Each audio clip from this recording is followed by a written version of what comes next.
Hello and welcome to World Insight with me, Tian Wei, coming to you live from Beijing on CGTN. Coming up on today's program, Cubans go to the polls in an expected big shift in the political leadership of the island nation. What will likely happen after Cuban President Raul Castro steps down? Yao Ming, the CPPCC member, breaks it on. In a one-on-one sit-down exclusive interview with me, Yao got his name and fame in a way.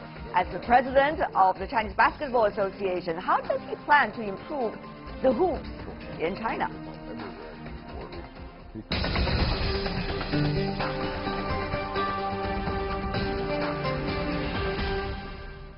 Cubans have cast their ballots for a new parliament, the National Assembly of People's Power. Raul Castro is one of the candidates, but he plans to step down as president. As the new assembly meets for the very first time next month, Cuba's political leadership is about to go through a major generational change.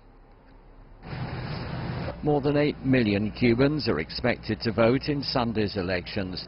There are two separate ballots, one for the provincial deputies, the other for the National Assembly. Of the 605 parliamentary seats being contested, there's only one pre-selected candidate for each seat. Nevertheless, there is a real sense of anticipation. When the new National Assembly meets on April the 19th, it will select a new president. Raul Castro has announced he's stepping down. The man seen here beside him, 57-year-old First Vice President Miguel Díaz-Canel, is expected to take over. Castro will stay on, though, as head of the Communist Party. The makeup of the new National Assembly will also mark a generational change. According to the official newspaper Granma, 90% of the candidates were born after the revolution. The average age is 49, and the majority are first-time candidates. I think these changes are good. They will help improve our system while at the same time supporting our revolution and all our achievements. These we will never renounce. We as the younger generation must help and be a part of the work developed since the 1959 revolution till now. Whoever becomes the next president faces major challenges. Cuba's economy is struggling, state wages are low, and it can no longer rely on aid from its crisis-hit ally, Venezuela. How the new administration responds is something many will be watching.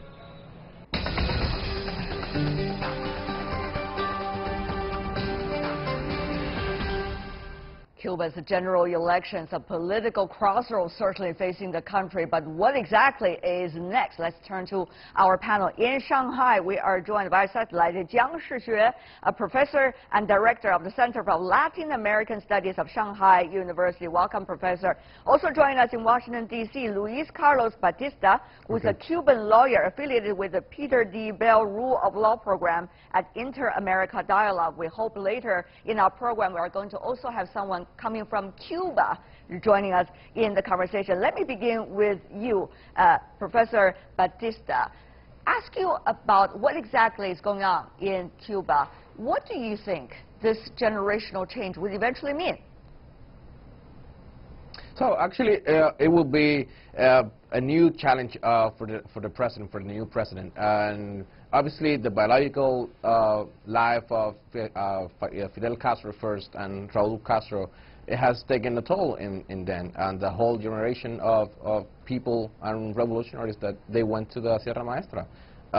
It's something that the Cuban people need. They need new energy, and they need new people in front of the party and the state and the Cuban state. And I'm glad to be joined now also by Carlos Zuccarelli, former Cuban ambassador to Brussels and a professor of international relations at the University of Havana. He is joining us in Cuba. It's great to have you, Professor, once again on our program. What do you think? Good that you're having your glasses right now. Yes. What do you think this generational change would mean for Cuban politics?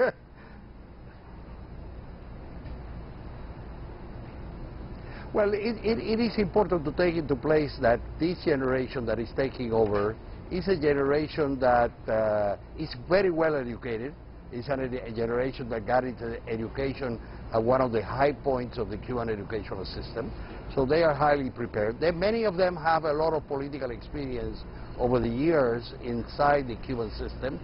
Nevertheless, there are two things that have to be taken into account. One, they have been a generation that was born and raised under the American embargo, so they don't have a very good opinion about the United States, and that is a problem that they will have to face. They are inheriting the leadership at a moment when the U.S. Under Trump is more aggressive against Cuba than before. And finally, there is the issue of socialism. Their perception of socialism is very much marked by the socialism that worked in the 70s and 80s. That socialism is gone.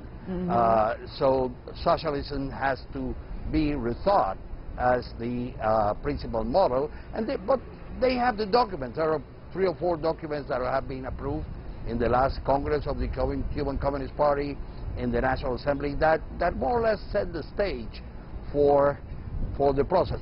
One final point. Okay. Institutions. Under Raul Castro, the usual institutions that handle government have been reestablished. So that is also a plus. All right. Mr. Jiang, Professor Jiang, coming from Shanghai, you've been researching about the country of Cuba for a long time. So let me go to you as well. When we talk about this transition, we seem to have already some foundations for transition in Cuba, as Professor Ambassador just mentioned. One is several important documents that has already been adopted by the Cuban Communist Party and also the country, the parliament. Secondly, it is that Raul Castro, even though he's not going to be the president of the country anymore, he's going to stay as the general secretary of the Cuban Communist Party still. So he's going to oversee this transition process. So how much do you think the change that we are talking about here? Well, I would say there should be some kind of changes, definitely, because we are going to see Diaz-Canel coming into power.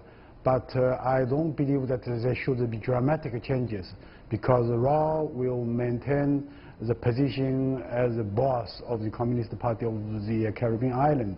So we can say there should be changes, but there should be no dramatic changes. But anyway, I would say everybody within and outside of the Cuba are hoping that there should be some kind of transformation. The new president should maintain the momentum of pushing forward economic reforms. You know, the daunting task for the Caribbean island is to develop its economy. You know, I heard a joke about Cuba. There are 3 successes and 3 failures of the Cuban Revolution.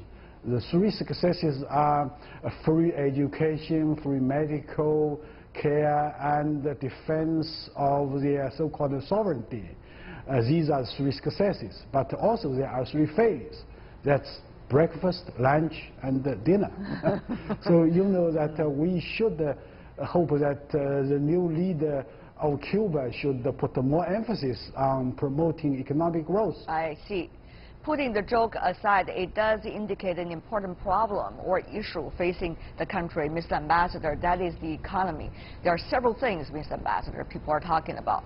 The dual currency system, the overall economic revival of the country, and how is Cuba going to deal with its neighbors, not to mention the United States, particularly the trade relations, let's just say, even though there is still an embargo.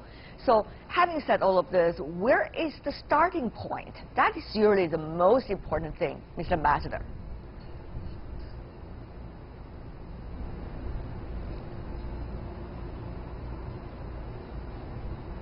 Yes, you were talking to me, I'm sorry. Yes, Mr. Ambassador. Yeah, well, I think it is important.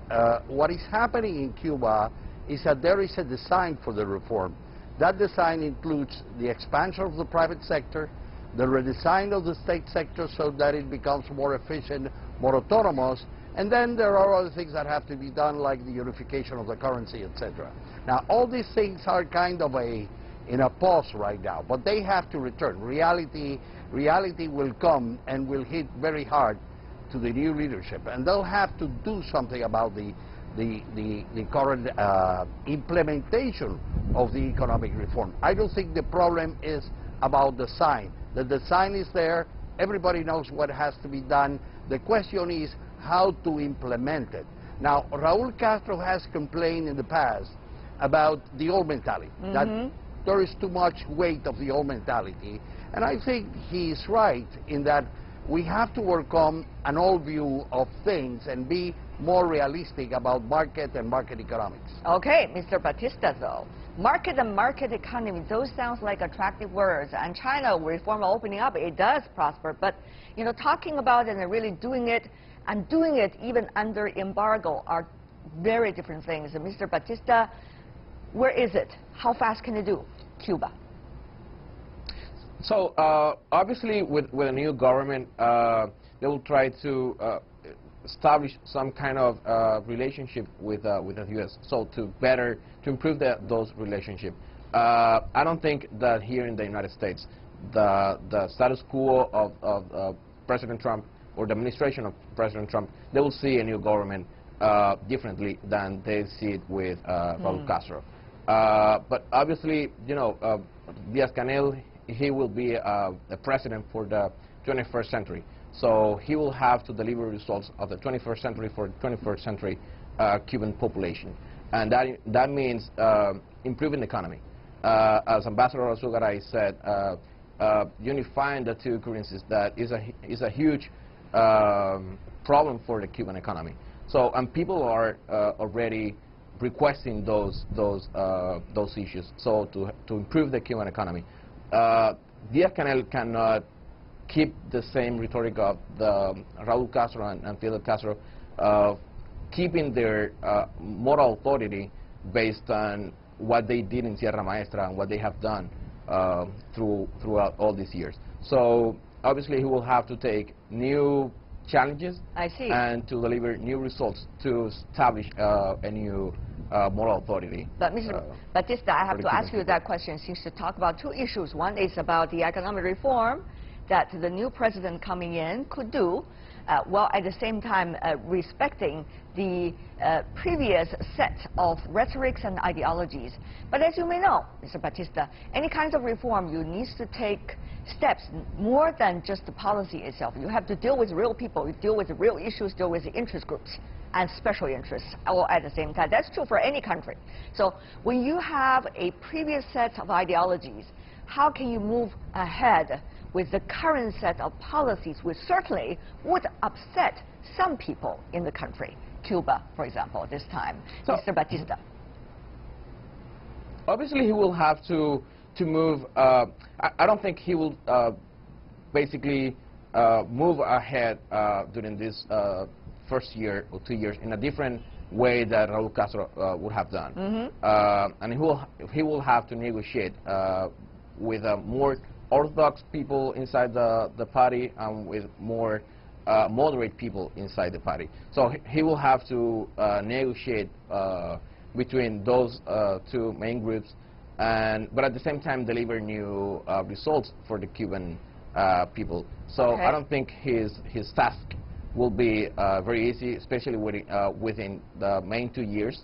And let's see. I mean, he will have to set a moral authority again. Okay, Ambassador Osugaray, I have to go to you now, Ambassador, because the outside could look at the country in a total different lens compared to exactly the chemistry that is going on within a country, particularly when it comes to politics and when it comes to countries of politics that have been closed to mainly the outside world. Mr. Ambassador, what is your feeling when you are feeling the pulse of Cuba?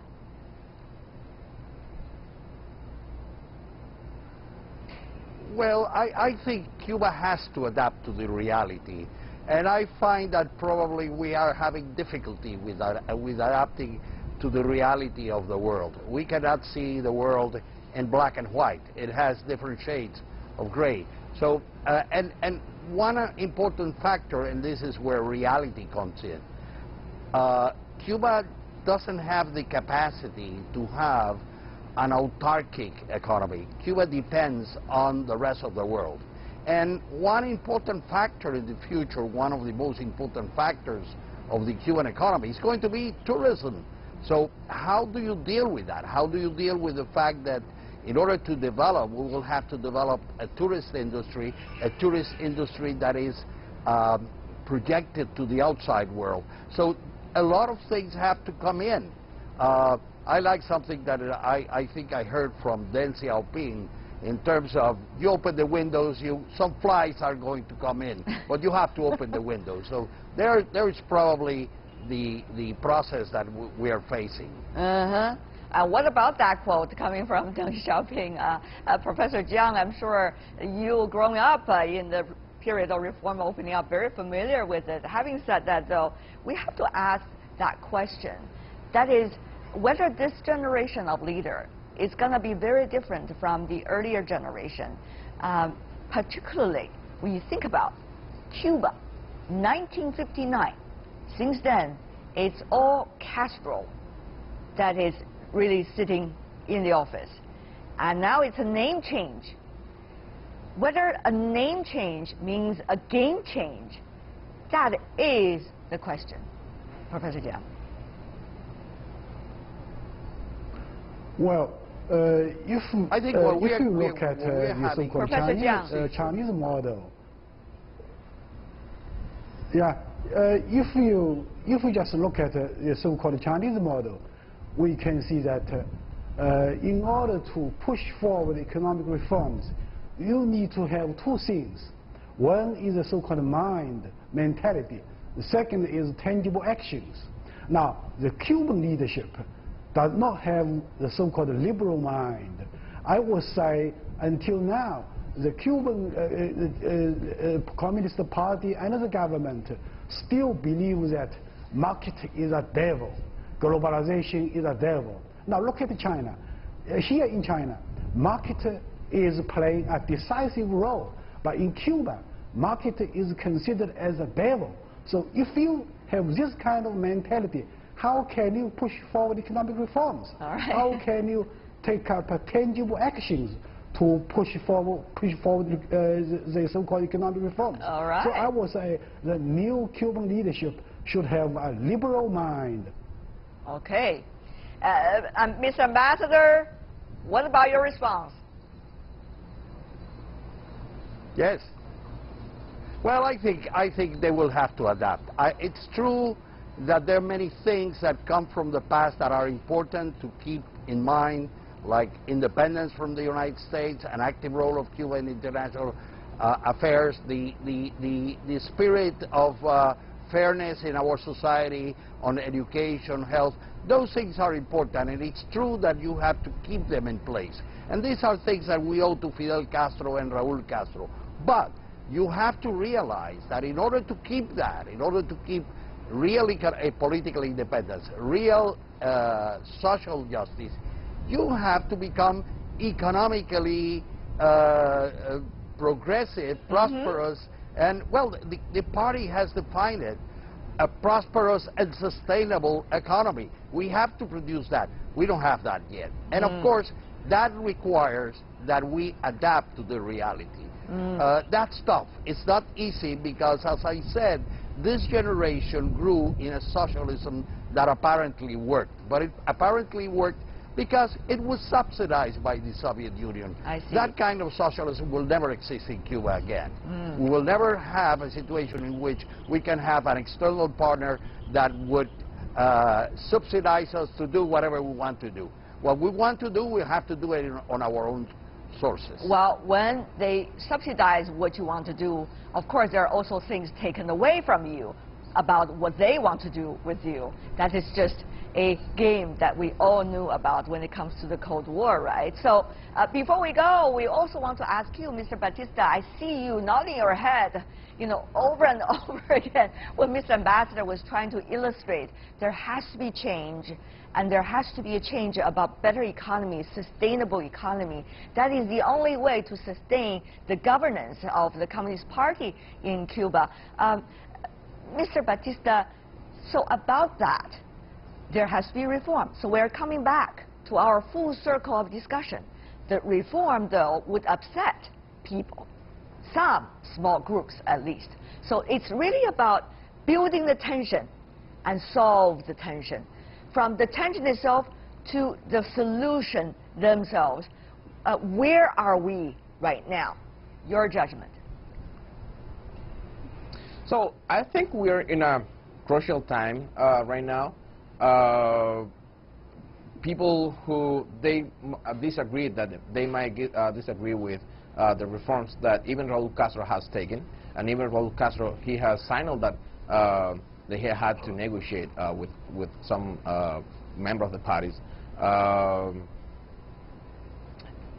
People who are in disagreement with that, mostly they are older than the new members of the party, like Díaz-Canel and other members, Foreign Affairs Minister Bruno Díaz Rodriguez, Rodriguez Parrilla, I'm sorry.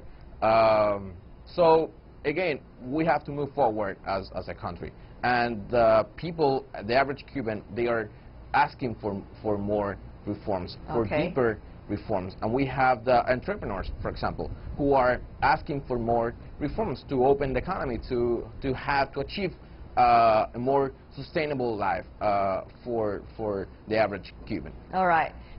Also, Professor Jiang, the outside factor, how important is it for Cuba to come? As Mr. Ambassador already said it very clearly, that probably, or rather, Mr. Batista said it very clearly, the Trump administration wouldn't make that much difference in terms of their attitude toward the Castro administration or toward the latter administration, as long as it's the Communist Party. So, Mr. Jiang, what is going to be the outside factors' influence and impact on Cuba's next step? Well, the most important external factor would be the so-called U.S. blockade against Cuba. Well, with this kind of severe sanction against Cuba, it is really very difficult for this Caribbean island to develop its economy. So let's hope that the U.S. will do away with these kind of 6 laws that put the sanctions against Cuba. That's more than half a century. So I hope that when the new leader comes to office, Trump and Díaz-Canel can have a meeting so that there should be a kind of a peaceful resolution. More process of normalization between the two countries. It takes two to tango. If there is one side that has the hope, well, it really depends on whether the other side would also like to share that. We are running out of time for now. Jiang Xueshi, Luis Carlos Batista, and also Carlos Alzugari. Thank you so much for being with us. You're watching World Insight with me on CGTN. Still to come on our program, one-time basketball pro player, and now CPPCC member Yao Ming talks about jumping through the hoops. As president of the Chinese Basketball Association, how he plans to bring his A game to CBA right after this break.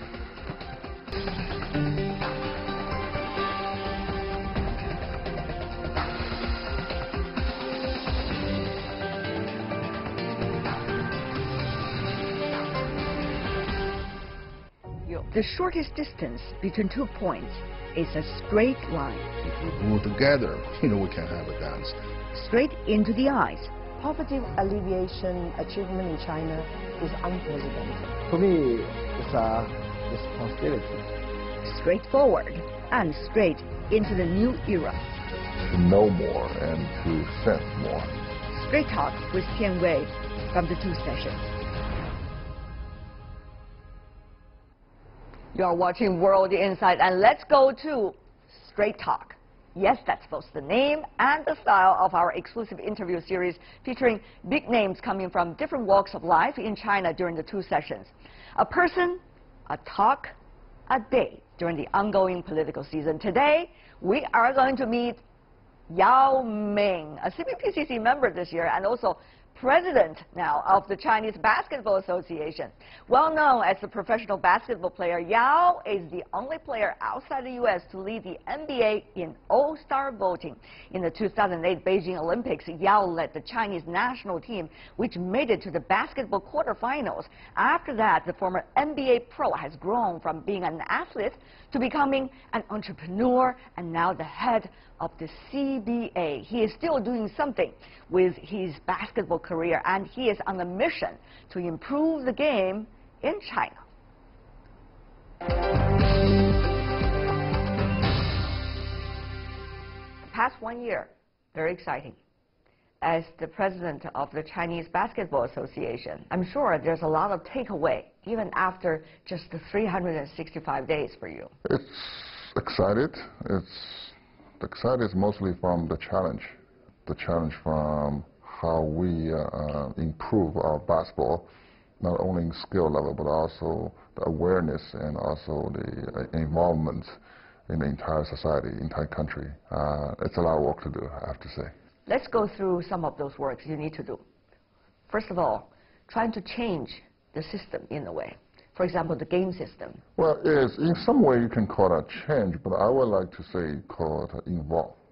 That it's based on something system, but we're adding some innovation in there, and we're not trying to dump the system from past and build a new system from the ground. But in fact, we do need to have more people be on board on this basketball ship, from a ship become a vessel, maybe, to make our basketball more competitive in the world level. People put so much hope on you being the president of the Chinese Basketball Association. They want overnight change. They want everything changed for the better within a short period of time.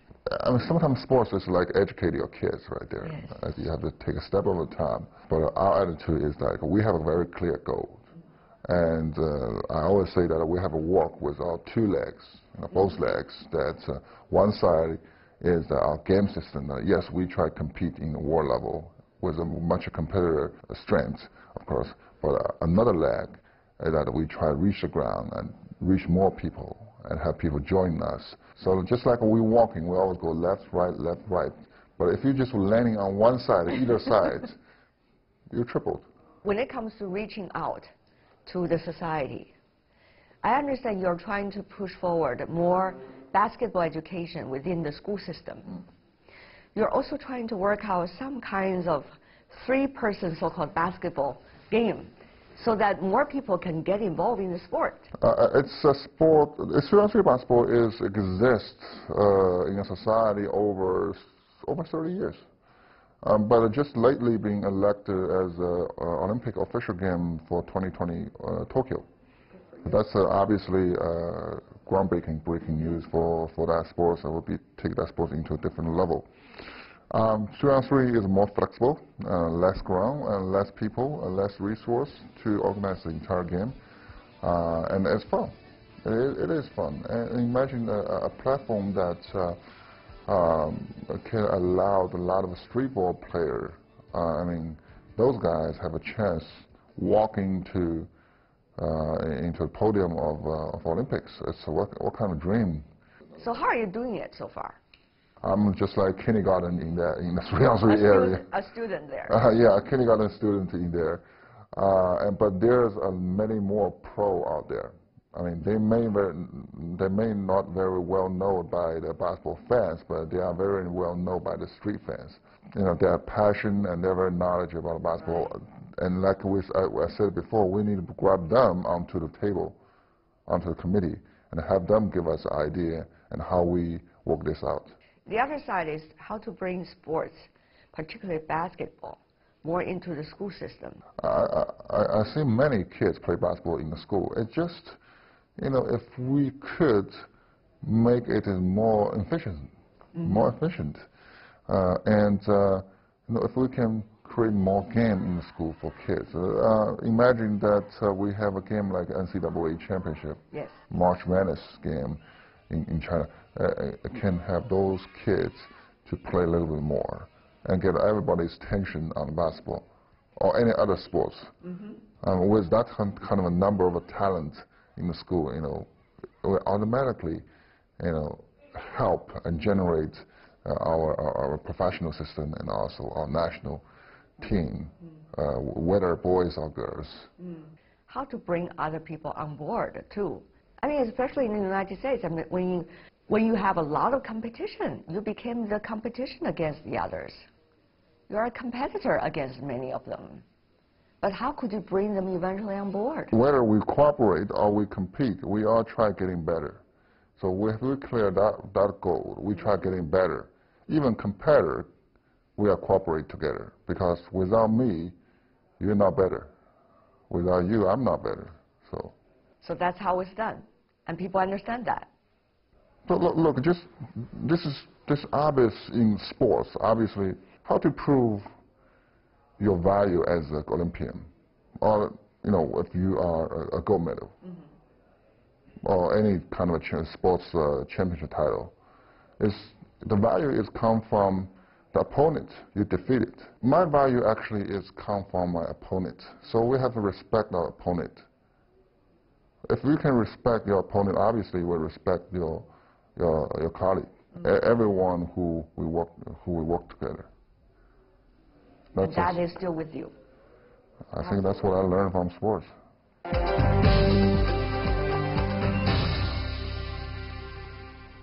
As you can see from the previous part, Yao Ming, the former NBA player and now the basketball reformer, has shifted his focus from only perfecting his skill set on the court to improving the fan experience of the hoops in China and changed the games for the better. During the time Yao grew as a pro player and an executive, Chinese sports have also developed a lot over the past few decades as a witness, a participant, and now a leader in the field. Here is what he thought of the relationship between an athlete and the nation's sports development.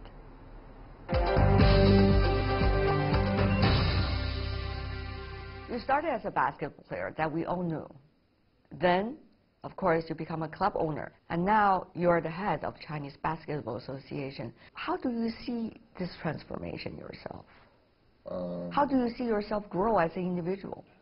How do you explain grow? I don't know. I'm still growing, so probably I'll never find out. Do you think you would think about the others much more than you used to be now when you're making any decision? That's part of my job, actually. That's part of my job. I have to know more and to sense more. Do you think you're better at communication, at least communication to so many different kinds of people with so many different kinds of interests behind them? Is that something you're thinking about every day? Well, I just try to be a good listener. Is it easy to be a good listener? I enjoy it. How is it to be a good listener, let's just say being a member of a basketball team? Let's just say when you are playing in NBA, you have to be a good listener in a way because even there's a language barrier. But on top of that, there's culture, there's many other things. And now you're being a good listener in a new role. As a former athlete, I think I try to be a better listener, and that's one of my I can say it is one of my weakness, I think, because most of athletes, especially those good athletes, have a great confidence on what they do compared to other professions, and those confidence sometimes will turn into arrogant. Yeah, I try avoid that.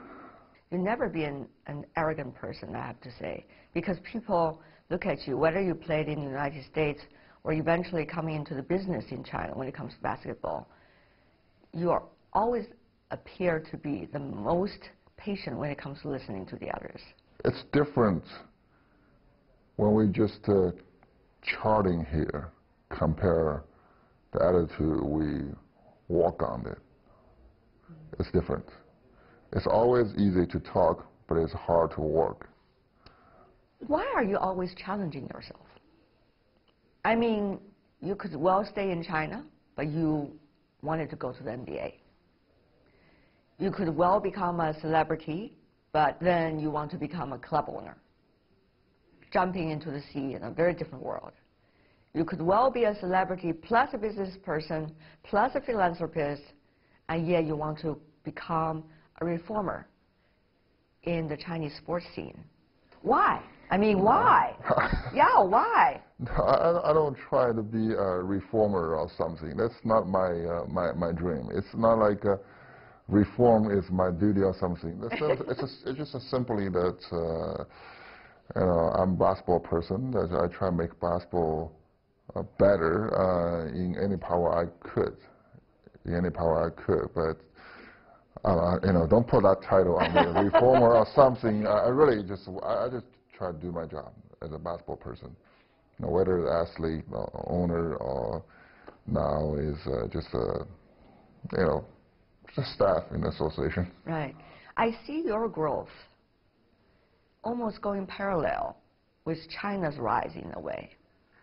Remember, back in the 1990s, China was still one of those countries, developing countries.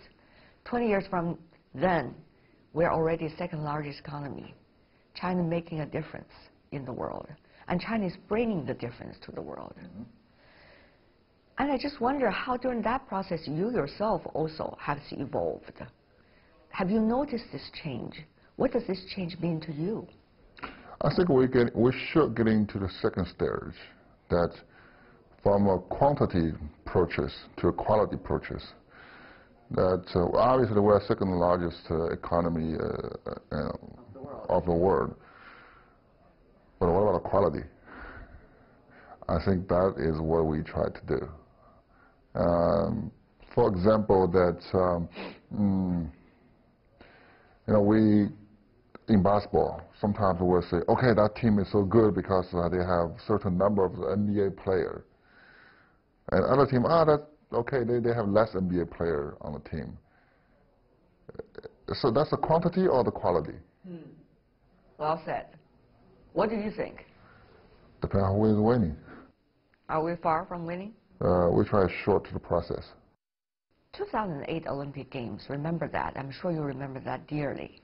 But of course, 10 years later now, China in a very different position. So what is going to be the relationship between sports, basketball included, and the growth of this country? That is a great question. Have you heard a very famous 3 questions for China, for Chinese Olympics? Okay, what is it? Over the last 100 years. That question actually brought up by Mr. Zhang Boling, who is a very famous educator from Nankai University. He wrote something on a public that this question is, you know, when Chinese athletes can compete in Olympic Games, which that be answered by Liu Changchun in 1932 in Los Angeles.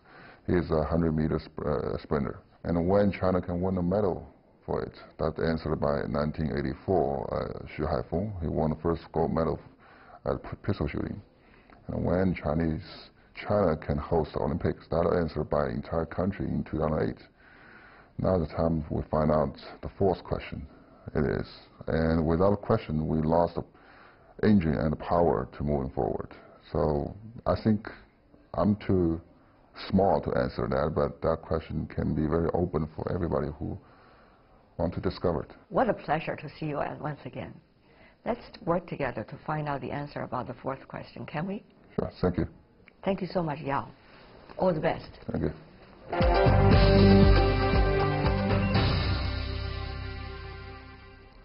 Yao Ming trying to figure out his answer. That is all the time we have for today. If you'd like to see more, try to find us World Inside CGTN into your search engine, or check out our YouTube channel. Also follow us on Twitter, Facebook, and Sina Weibo. From me, Tian Wei, and everyone on the World Inside team, thanks for watching. Tune in again next time for insights across China and around the world. Good night.